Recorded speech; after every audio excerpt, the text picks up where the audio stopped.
The 4K Amazon Fire TV has been out for quite a while already, I know, but we couldn't let it slip through the cracks. We've reviewed the other big players on the block, which you can check out here, and we wanted to see how Amazon's offering stacked up as well. So let's dive in.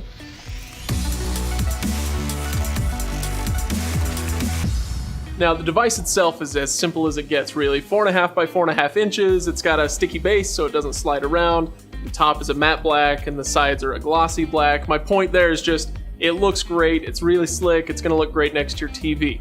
Now, on the back, you've got 5 ports. Your power, the HDMI, Ethernet for your internet, and then 2 slots here, one for micro SD and one for USB. Those are just for storage.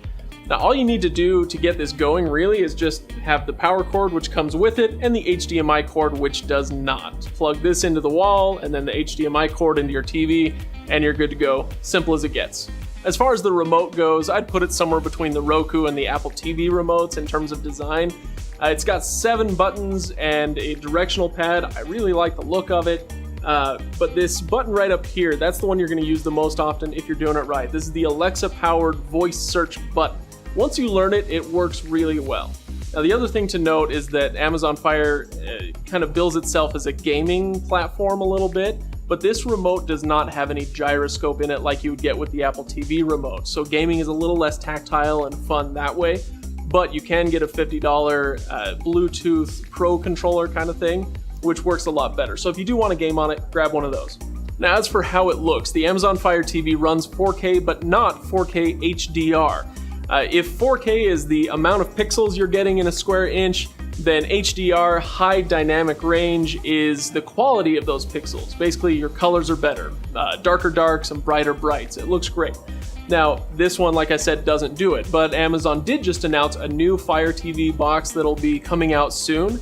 It kind of combines this Fire TV with an Echo Dot. Interesting concept, but it will come with 4K HDR capability, so we'll see if it looks any better. Now, as for the interface, it is very slick, it's very easy to navigate, but if you're using that remote right, then you'll hardly ever even use the interface because you're going to be constantly voice searching anyway.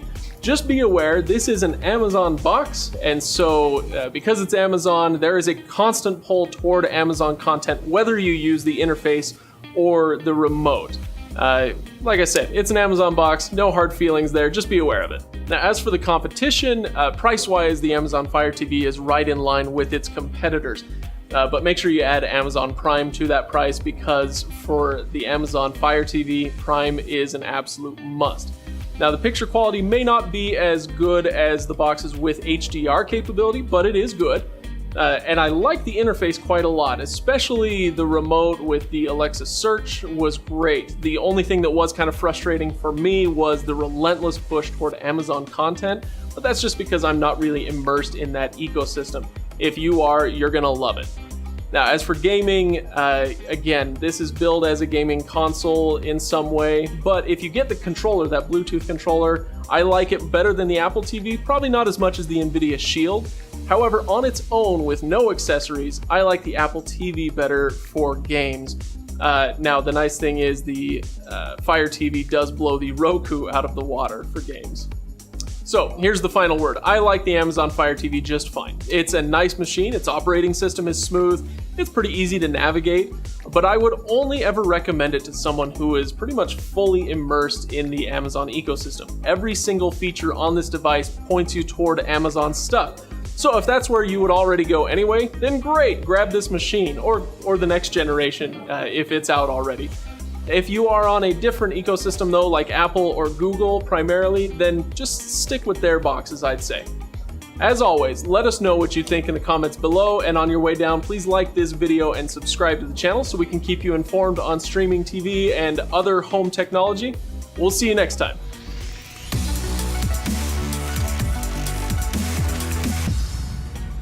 Hey, do you want to support Reviews.org? We would sure appreciate it. So if you do purchase anything, go to the links in our descriptions below the videos. Every time you click on that link and make a purchase, we do get a little cut of that, so we appreciate the support. Thanks, everybody.